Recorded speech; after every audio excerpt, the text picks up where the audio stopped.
Hello mga kiniming Imbernal! So ito naman muli ang inyong nag-iisang antiret. So for today's video nga ayan, binidyo ako na naman ulit si Peanut, ang aking doding dagang tuta. So yun ang kulit-kulit niya kanina, ginising niya nga ako. Ayan o, nagwarawara naman siya kasi nga umuulan nga talaga, grabe, ang lakas talaga ng ulan. O parang awa mo na, tropical storm Maymay, lumayas ka na sa Philippines. Ganon! So ayan, grabe. O ayan, nilagay ko na ulit siya sa kulungan niya kasi nga, talagang antok na antok talaga siya dahil hindi ako makapaghugas ng plato mga ka-antiret. Yung mga gawain ba, hindi ko magawa kay kinulong ko muna sa dyan at dyan na nga siya nakatulog. Gat-ngat ang kanyang favorite na bola-bola. Ganon!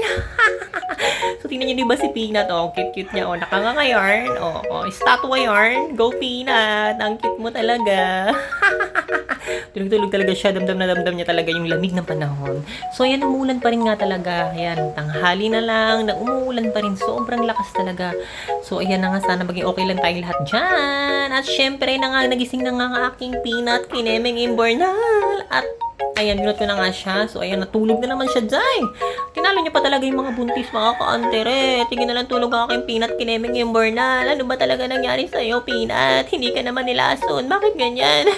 Tulog ka ng tulog. I think it's because siguro sa vaccine niya, yung sa vaccine na niya nakaraan. So, yan, tulog siya ng tulog na. Tinalo niya pa ako. Tinalo niya pang antiret niyang mami niya ng transgender, kinemelati. So, ayan, natulog na naman siya ulit. Puro na lang siya tulog.